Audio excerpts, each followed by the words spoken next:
हमारी यात्रा स्टार्ट होती है जयपुर से सीतापुर के लिए, जो कि हमें ले जाएगा केदारनाथ की यात्रा पे। तो आइए शुरू करते हैं केदारनाथ की यात्रा जयपुर से सीतापुर की वाया हरिद्वार।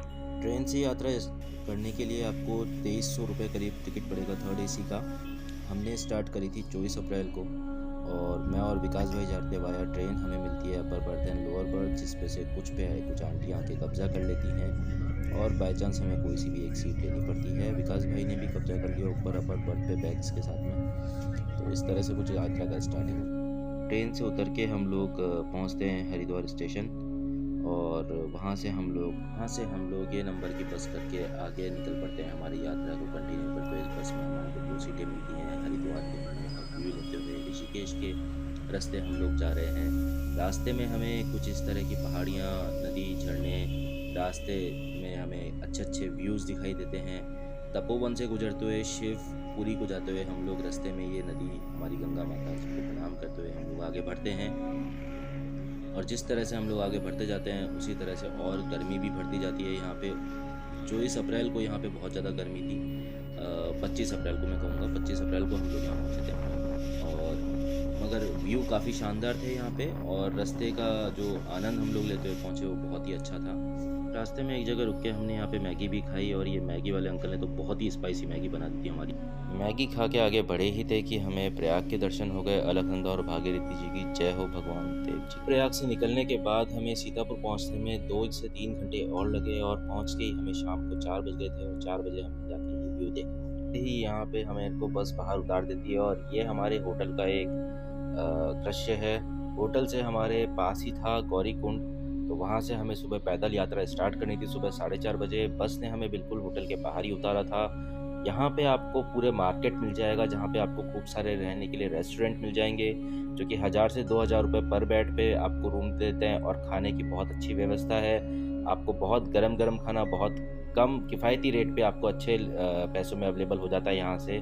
और यहाँ से बहुत ही पास का डिस्टेंस है गौरी कुंड के लिए।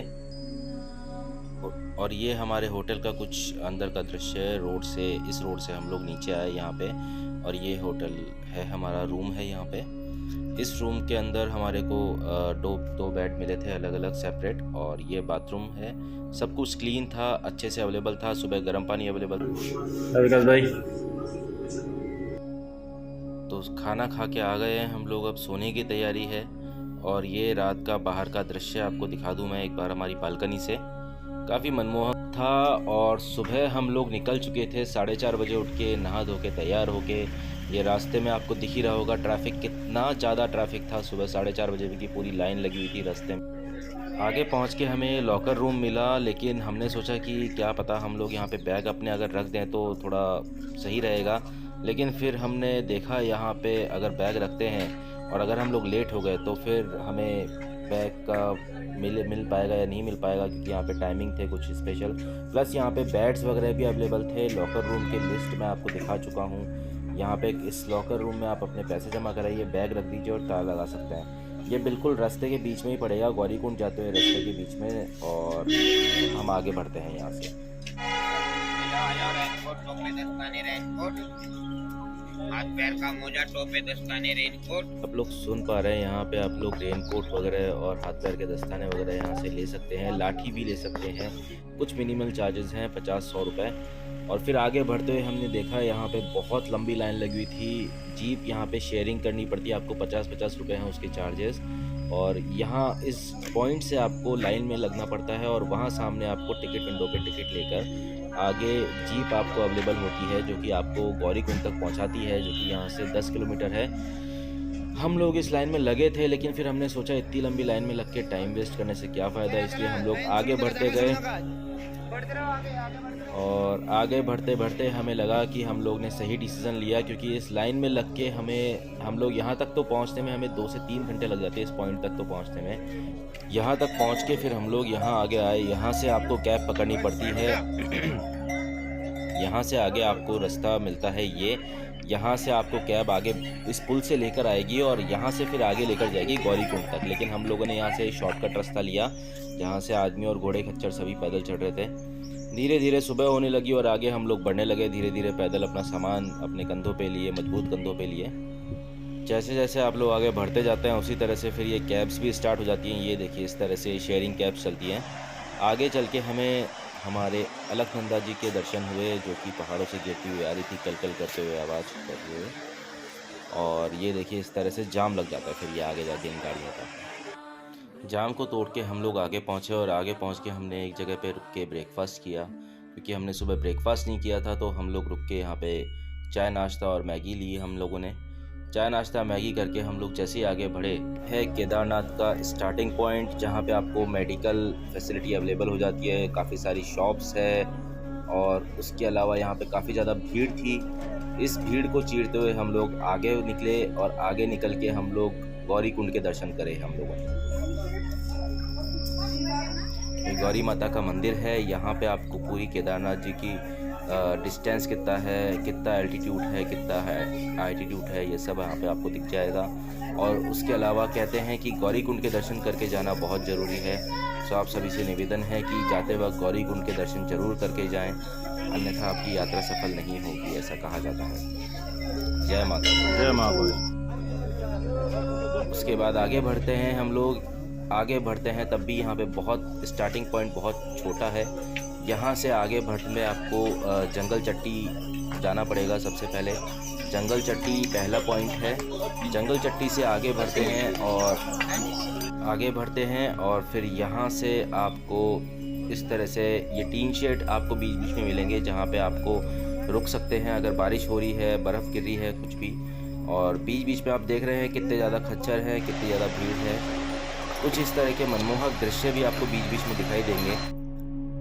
ये जंगल चट्टी है जो नीचे से गौरी कुंड से 2.5 किलोमीटर है। और उसके बाद हम लोग आगे बढ़ते हैं। जिस तरह से आप लोग देख सकते हैं हमें वहाँ पहुँचना है बाबा के पास। ये है बिल्कुल हाइट पे बाबा के द्वार। बीच बीच में आपको ये पानी के स्रोत भी मिल जाएंगे, जहाँ से आप फ्रेश वाटर भर सकते हैं पीने के लिए। और आगे चलते हैं तो हमें पता चलता है यहाँ पे भीम बली है, रुद्र फॉल है। रुद्र फॉल पहुँच के हम लोग आगे चलते हैं। आगे देखते हैं तो रास्ता बिल्कुल सीधा होता है, ज़्यादा चढ़ाई नहीं है रास्ते पे। और धीरे धीरे हम लोग आगे चलते चलते हम लोग पहुँचते हैं केदारनाथ की तरफ। नीचे से हम लोग 5 किलोमीटर ऊपर आ चुके हैं। कुछ इस तरह के मनमोहक दृश्य आपको दिखाई देंगे रास्ते में, लेकिन आगे और भी अच्छे दिखाई देंगे रास्ते में। ये मैं और विकास भाई कुछ इस तरह से बैग को अपने ढोते हुए, अपने मजबूत कंधों पे आगे बढ़ते हुए हम लोग बाबा का नाम लेते हुए आगे बढ़ रहे हैं। और कोशिश है हमारी जल्द से जल्द पहुँच जाएँ। सुबह 4:30 बजे हमने यात्रा स्टार्ट करी थी और अभी बज रहे होंगे सुबह के 9:30। ये एक बीच में पुल आता है जहाँ पे जिसे कहते हैं रामबाड़ा पहुँचने के बाद हम लोग थोड़ा सा और आगे बढ़ते हैं पुल को क्रॉस करके, जहाँ आपको 2 रास्ते दिखाई देंगे। उन 2 रास्तों में से आप एक सीधा रास्ता ले सकते हैं और एक तिरछा रास्ता है जहाँ पे घोड़े जाते हैं। आगे बढ़ते जाते हम लोग थोड़ा धीरे धीरे आगे बढ़ते रहते हैं और फिर ये आगे हमें इस तरह का मनमोहक व्यू दिखाई देता है। यहाँ पे काफ़ी सारे टेंट लगे हुए हैं जिनमें आप रह सकते हैं, अपना नाइट हॉल्ट कर सकते हैं अगर आपको लेट हो जाती है यहाँ ऊपर पहुँचने में। तो पर टेंट आपको 2000 रुपये रहता है, ऐसा कुछ यहाँ पे प्राइस है। बीच बीच में हम लोग रुकते रुकाते, खाना खाते, नाश्ता करते हुए आगे बढ़ते हुए आए। और रास्ते में कुछ शॉर्टकट्स भी हैं, जिन शॉर्टकट्स को लेके आप यहाँ इतना ऊपर तक आ सकते हैं। बोर्ड जो दिखा रहा है आपको 4 किलोमीटर केदारनाथ, वो एक छलावा है, उस पर मत जाइए। यहाँ से कम अभी भी 10 किलोमीटर बाकी था और हम लोग फिर भी अपने मन को भगवान के द्वार पहुँचने के लिए मना के आगे बढ़ते हुए, ये रास्ते में एक ग्लेशियर पड़ता है जो काफ़ी बड़ा ग्लेशियर है। कोशिश करें कि यहाँ पे ना रुकें और ज़्यादा देर यहाँ पे आगे बढ़ते रहें। और साथ ही साथ आपको दिख रहा होगा इस ग्लेशियर के ऊपर चलना भी बेकार है, क्योंकि यहाँ पे अगर आप चले और गलती से अगर आपको कुछ हो जाए तो दिक्कत हो जाती है। ये देखिए आगे का रास्ता कितना लंबा है, ये देखिए आप देख सकते हैं कितना ऊपर तक जाना है हमें। और वहाँ जाके फिर आपका बेस पॉइंट आता है, बेस कैंप आता है। साथ ही साथ आपको बता दूं मैं, इन घोड़ों खच्चरों की प्राइस जो है अभी वो 2 से 2,500 रुपये है। नीचे से ले, चाहे ऊपर से ले, चाहे बीच में रास्ते से ले। और हम लोग ने नहीं लिए थे, हमको पैदल चलना था, तो हम लोग आगे बढ़ते गए। एक जगह बीच में दूसरा ग्लेशियर और आता है जिसमें जो कि रास्ते के अंदर भी पूरी बर्फ़ जमी हुई थी हमारे, तो यहाँ पे हमें बहुत संभल के चलना पड़ा। हालांकि हमारे पास मिलिट्री शूज़ थे तो हमें कोई दिक्कत नहीं हुई, हम आसानी से यहाँ पे चढ़ गए। उसके बाद हम लोग आते हैं घोड़ा पड़ाव पहुँच के हम लोगों ने यहाँ पे हमने थोड़ी देर हॉल्ट लिया है और कुछ खाना पीना करा। ये कुछ इस तरह के टेंट लगे हुए दिखेंगे आपको रास्ते में, जिनमें आप अपना टेंट बुक कर सकते हैं। पहले ही आते से टेंट बुक कर लेंगे तो आपको रहने की सुविधा मिल जाएगी अगर आपको रुकना है यहाँ पे तो। और अगर आपको आगे बढ़ते रहना है, वापस जाना है एंड टू एंड, तो आप जा सकते हैं। ये एक ताल बना हुआ है वहाँ पे जो कि जमा हुआ है फ़िलहाल अभी, और यहाँ से बिल्कुल सीधा रास्ता है बाबा के द्वार के लिए। तो यहाँ से ज़्यादा देर नहीं लगती, आप बिल्कुल सीधा सीधा चल के और बाबा के द्वार पहुँच सकते हैं। जैसे ही हम लोग ऊपर पहुँचे यहाँ पे हमें दिखाई दिया हेलीपैड के सामने हमारा होटल रूम था, लेकिन हमें मिल नहीं पा रहे थे भैया, और हमने उन्हें कॉल करा। उतनी देर में यहाँ पे स्नोफॉल स्टार्ट हो गई थी। शुरुआत में हमें लगा कि एक छोटी सी स्नोफॉल है, ये ज़्यादा देर नहीं चलेगी, लेकिन काफ़ी देर चली और काफ़ी लंबी चली। इसके कारण से हमें अपना रेनकोट वगैरह सब निकालना पड़ा और फटाफट पहनना पड़ा, वरना कपड़े और बैग सब भीग जाते। आप देख ही सकते हैं कितनी ज़्यादा स्नोफॉल बढ़ गई है यहाँ पे।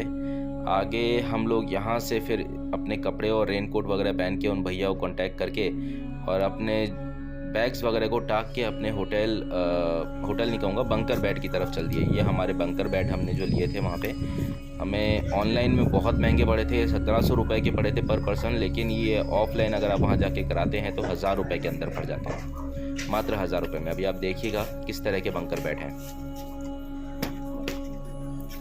ये है बंकर बेड्स। फिर हमने बैग्स रख के वहाँ पे हमने सोचा कि दर्शन करने चलते हैं। सीधा हम लोग दर्शन करने चले गए। रजिस्ट्रेशन आपको कराना होता है, और रजिस्ट्रेशन की पर्ची यहाँ पे पुलिस वाले जो खड़े हैं वो चेक करते हैं। और आगे हम लोग इस रास्ते के थ्रू बाबा के दर्शन करने चले गए, जो कि हमने बहुत सही डिसीजन लिया। श्रृंगार दर्शन हुए थे हमें उस टाइम पे। ये आप लोग देख सकते हैं, इस तरह से वहाँ पे लाइन के लिए बैरिकेड्स लगाए गए थे, बैरिकेड नहीं कहूँगा, बल्ली फंटे लगाए गए थे। और बर्फ़ अभी भी थी यहाँ पे, ठंड बहुत ज़्यादा थी यहाँ पे। और हम लोग सीधे श्रृंगार दर्शन के लिए आगे बढ़ते गए, और श्रृंगार दर्शन हमें बहुत अच्छे दर्शन हुए और ज़्यादा देर नहीं लगी। मुश्किल से हमें 15 से 20 मिनट लगी, हालांकि लाइन काफ़ी लंबी थी। लाइन में धीरे धीरे चलते चलते हम लोग बाबा के द्वार तक पहुंच गए थे, और कुछ इस तरह से वहाँ पे लाइन लगी हुई थी और काम भी चल ही रहा था। पीछे बाबा के मंदिर के पीछे पूरा सेफ्टी पर्पज़ से दीवार वगैरह खड़ी करी जा रही थी। और ये देखिए यहाँ पे भीड़, कितनी ज़्यादा भीड़ थी यहाँ पे उस टाइम पे भी। फिर भी लोग बाग आए जा रहे थे, रात तक लोग बाग आए हैं यहाँ पे। इवन रात को यहाँ पे चढ़ाई कर सकते हैं लोग बाग, क्योंकि अब यहाँ पे स्ट्रीट लाइट लग गई हैं, तो आप लोग रात को भी चढ़ाई कर सकते हैं सेफली। बट मैं सजेस्ट करूँगा कि रात की चढ़ाई अवॉइड ही करें, रात की यात्रा अवॉइड ही करें यहाँ पे। धीरे धीरे हम लोग आगे बढ़ते गए लाइन में, और मुश्किल से 10 मिनट के बाद ही हमें श्रृंगार दर्शन हो गए थे।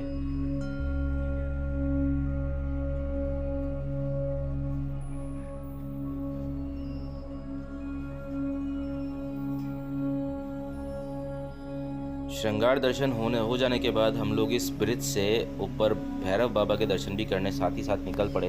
हमने कहा यात्रा पूरी करके ही मानेंगे आज हम लोग। तो भैरव बाबा के दर्शन यहाँ से 500 मीटर या 400 मीटर ऊपर होंगे, वो देखिए भैरव बाबा का मंदिर। और ट्रैक थोड़ा मुश्किल है, मैं कहूँगा कि बच्चे और बूढ़े थोड़ा संभल के चलें, खासकर इस टाइम पे जब यहाँ पे बर्फ़ गिरी रहती है तो बहुत सकरा ट्रैक रहता है।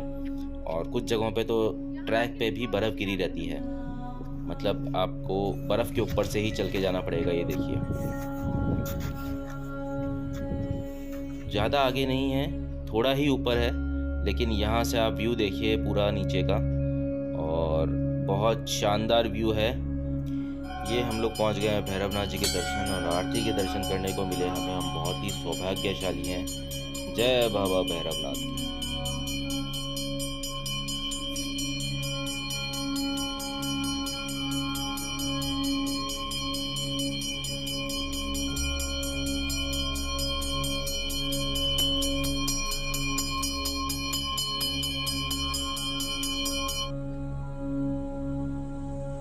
आरती लेके हम लोग सीधा नीचे की ओर उतर चले थे, और जैसे ही नीचे पहुंचे थे हम लोग, हमारा भगवान से कुछ नाता इतना बढ़िया बन चुका था कि हमें नीचे की आरती के भी दर्शन हो गए, केदारनाथ जी के।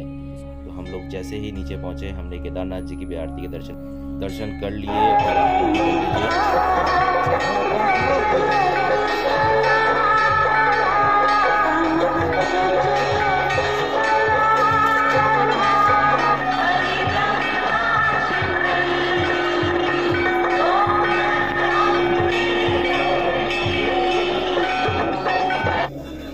रात की आरती दर्शन करने के बाद हम लोग मंदिर से सीधा होटल रूम पे चले गए थे और वहाँ से हम लोग सो के सुबह जल्दी उठ के 3 बजे और 4 बजे से हम लोग लाइन में लग गए थे और सुबह 4 बजे हमको बाबा केदार के दर्शन करने थे, जिसके लिए हम लोग जल्दी से पहले लाइन में लग गए और वहाँ से हम लोग दर्शन करके यहाँ आए। शंकराचार्य जी का जो स्टैचू बना हुआ है पीछे मंदिर के ही, काफ़ी अच्छा स्टैचू बना हुआ है और काफ़ी अच्छे तरीके से बनाया है इसको। पीछे आप लोग देख रहे होंगे, पीछे वॉच टावर और ये बाउंड्री वगैरह जो थी ये अभी 2013 की त्रासदी के बाद ही बनी है, ताकि मंदिर को आगे आने वाले समय में कोई भी तरह की कोई भी दिक्कत ना हो, पीछे से कुछ भी आने वाले समय में तो उससे बचाव हो सके। के पश्चात हम लोग भीम गुफा गए, जहाँ पे ओम प्रोनाउंस करने पे आपको बुलबुले दिखेंगे पानी में से आते हुए, देखिए। भीम गुफा काटने के बाद हम लोग सीधा नीचे उतर गए थे और करीब सुबह 8 बजे हम लोग उतरना चालू करे थे, जिसके हम लोग शाम को 4 बजे जाके नीचे पहुंचे थे, जब तक बहुत तेज़ बारिश हो रही थी वहाँ पे और हमें कोई साधन अवेलेबल हो नहीं रहा। वहाँ से नीचे उतर के फिर हम लोगों को ये एक कैब मिली जिसने हमें रुद्रप्रयाग तक छोड़ा। रुद्रप्रयाग में जाके हमने एक होटल करा जो कि हमें पड़ा 1200 रुपये ईच, और ये कुछ इस तरह का होटल था। क्योंकि हमें अगले दिन बद्रीनाथ निकलना था तो हम लोग डायरेक्ट बद्रीनाथ जाने की सोच रहे थे, लेकिन क्योंकि हम लोग लेट पहुँचे थे नीचे 4 बजे तक और वहाँ से कोई डायरेक्ट कैब नहीं थी बद्रीनाथ जी की, अगले दिन हम लोग उसी कैब से जिसने हमें रुद्रप्रयाग छोड़ा था 1000 रुपये में उसने हमें बद्रीनाथ जी ले जाने का वायदा करा और रुद्रप्रयाग से फिर हम लोग बद्रीनाथ जी गए। बद्रीनाथ जी हम लोग कैब में जाते वक्त हमारे साथ और भी फैमिलीज़ थी जिन्होंने शेयर करी थी, तो कुल हमारे 8000 रुपये हमने दिए थे उस कैब वाले को। उसने हमें बोला था कि वो हमें 10,000 में आना जाना दोनों कर देगा, लेकिन वहाँ जाके बद्रीनाथ जी में उसने कहा कि मेरी गाड़ी ख़राब हो गई है और आप मुझे 8000 ही दे दीजिए। तो पर मेंबर ने वहाँ पे 8000 उन्होंने पे कर दिए। रास्ते में हमने जोशीमठ का हाल देखा। जोशीमठ का हाल थोड़ा अच्छा नहीं था और देख के थोड़ा अजीब लगा कि लोगों को अपना इतने सालों पुराना घर छोड़ना पड़ा just because of government requirement. वहाँ से हम लोग सीधा आगे बढ़ते रहे। बीच में एक हॉल्ट लेकर हम लोग ने हेमकुंड साहिब जी के भी दर्शन करे, जहाँ से उनका रास्ता जाता है आगे का, और उसके बाद हम लोग सीधा बद्रीनाथ जी की ओर बढ़े। बद्रीनाथ जी हम लोग जाते जाते रास्ते में करीब हम लोग को बज गए थे करीब 10 सवा 10 बज गए थे और बद्रीनाथ जी हम लोग उसी गाड़ी से पहुँचे। गाड़ी वाले ने हमें बद्रीनाथ जी के बाहर उतारा और वहाँ से हम लोग सीधा बद्रीनाथ जी के दर्शन के लिए हो लिए। ये जो अभी आप मैप देख रहे हैं ये साइट प्लान है यहाँ का, फ्यूचर साइट प्लान जो बद्रीनाथ जी में बनने जा रहा है।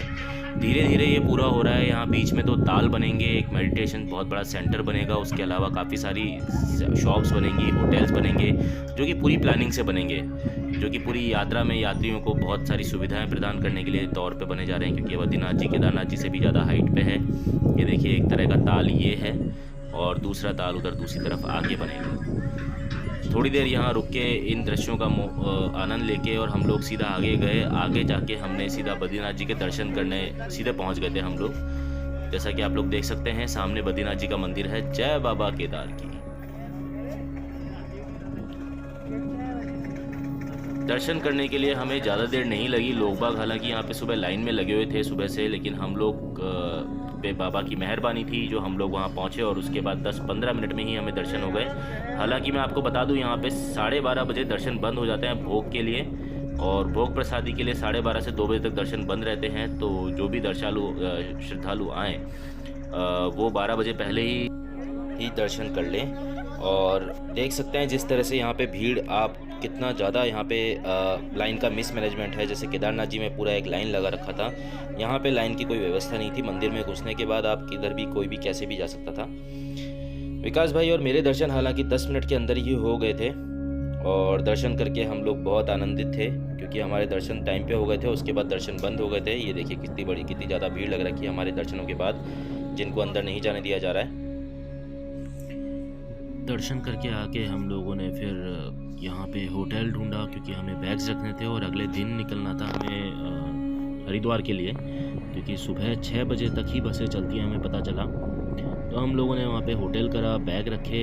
1000 रुपये में हमें 2 बेड्स का रूम मिला और हमने वहाँ से सोचा फिर आगे जाने की माना गाँव, और माना गाँव जाते जाते हम लोगों ने देखा रास्ते में थोड़ी देर हमें इच्छा हुई अपने इंटर डिवाइन को जगाने की, या यूँ कह लीजिए थोड़ी देर रिलैक्स करने की। तो हम लोग नीचे नदी की तरफ हो लिए। यहाँ से ऊपर से सरस्वती जी बह के आती हैं, तो वहाँ हमने थोड़ी देर बैठे और पीसफुली थोड़े ठंडे पानी में अपने पैरों को डाल के हम लोग थोड़ी देर रिलैक्स किया। और आप लोग भी इस पानी की आवाज़ का आनंद लीजिए।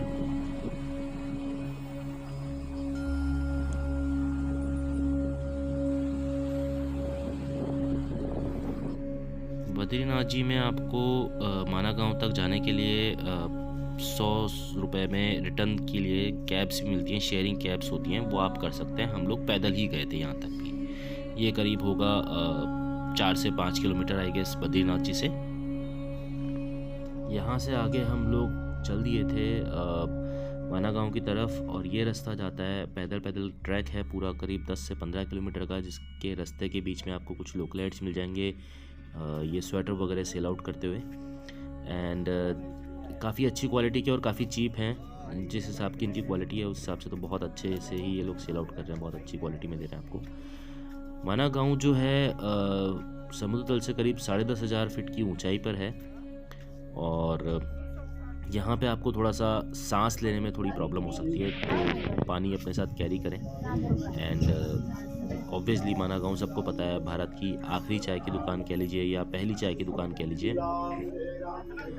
वहाँ पे जाके आप लोगों को 2 चीज़ें और देखने को मिलेगी, एक वेद व्यास जी की गुफा है और एक गणेश जी की गुफा है।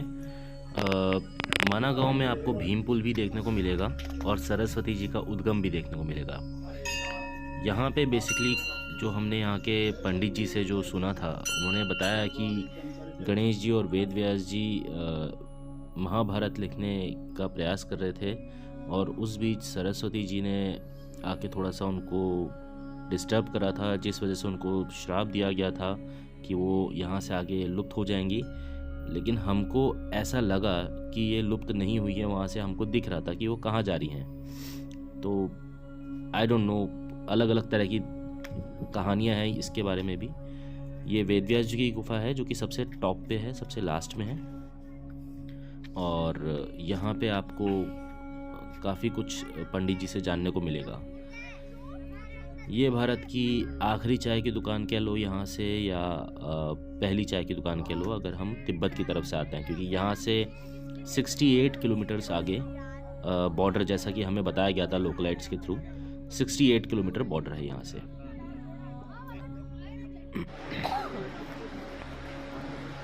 वेद व्यास जी की गुफा से आगे आने पर आपको भीम पुल देखने को मिलता है। ये थोड़ा नीचे की तरफ उतर के है दूसरे रास्ते से, और यहाँ से आपको सरस्वती जी का मंदिर भी देखने को मिलता है और सरस्वती जी का उद्गम भी देखने को मिलता है।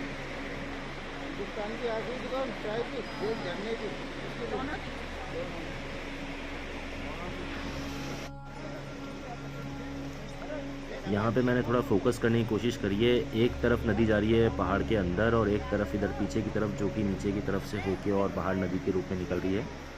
और जो पहाड़ के अंदर जा रही है वो भी आगे कहीं एक जगह से झरना दिख रहा था हमें निकलता हुआ, तो हमें नहीं लगा कि ये कहीं से विलुप्त हो गई है या कहीं से इसको जो श्राप मिला वो परिपूर्ण हो गया है। और वहीं से थोड़ा सा नीचे अगर आप उतर के आएंगे तो आपको ये पुल देखने को मिलेगा, जिसके थ्रू हम लोग आए थे। ये ऊपर रास्ता है और इस जगह से हम लोग आए थे, ये भीम पुल कहलाता है। इसी पत्थर को तोड़ के कहा जाता है कि भीम ने पुल बनाया। इस रास्ते के थ्रू आप नीचे आए थे। यहाँ पे कुछ शॉप्स बनी हुई हैं। अगले दिन सुबह 5:30 बजे हमने बस पकड़ी, और बस पकड़ के हम लोग सीधा हरिद्वार के लिए रवाना हो गए थे। बस ने हमें ऋषिकेश ही छोड़ा हालांकि, और ऋषिकेश से फिर हम लोगों ने 100 रुपये देकर और एक और बस पकड़ के हम लोग हरिद्वार बस अड्डे पे आए। यहाँ पे आते ही से पहले हमने जूस पिया, थोड़ा रिफ़्रेश हुए क्योंकि बस की जर्नी बहुत ज़्यादा ख़राब थी हमारे लिए। उसके बाद हम लोगों ने पता करा आसपास में कि बस कहाँ से जाती है। काफ़ी देर पता करने के बाद हमें पता चला कि यहाँ पे कोई भी बस नहीं जाती। हमें उतरना चाहिए था हर की पौड़ी के पास ही बस अड्डा लगता है प्राइवेट बसों का, और वहाँ से फिर हम लोग जयपुर के लिए बस पकड़ के और जयपुर के लिए निकले थे। तो ये थी हमारी थोड़ी सी यात्रा, जिसका मैंने आप लोगों को थोड़ा व्यू देने की कोशिश करी है। फ़िलहाल ये मैंने एक वीडियो लिए हैं किसी और यूट्यूब चैनल से, जो पुराने 2013 के केदारनाथ जी के जो भी प्रलय आई थी उसके पहले की है। और आप देख ही सकते हैं तब भी बहुत ज़्यादा यहाँ पे गैदरिंग थी, काफ़ी ज़्यादा होटल्स थे, काफ़ी ज़्यादा भीड़ थी। Thank you to this channel owner जिन्होंने ये वीडियो प्रोवाइड कराया। और आप देख ही सकते हैं मंदिर किस तरह से पूरा चारों तरफ से घिरा हुआ था। पीछे मंदिर के एक रास्ता बना हुआ है आने का, और वो सामने जो ओल्ड ट्रैक है वो है वो।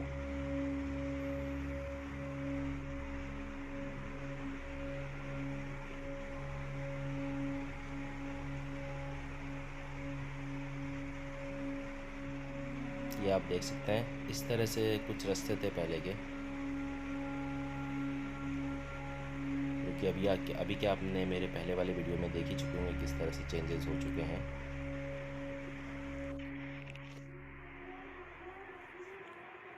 ये देखिए।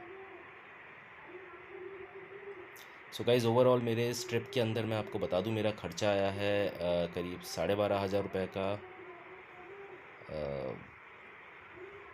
और बाकी आपसे फिर मिलेंगे आगे किसी वीडियो में। Thank you very much. Keep watching, keep subscribing, keep like.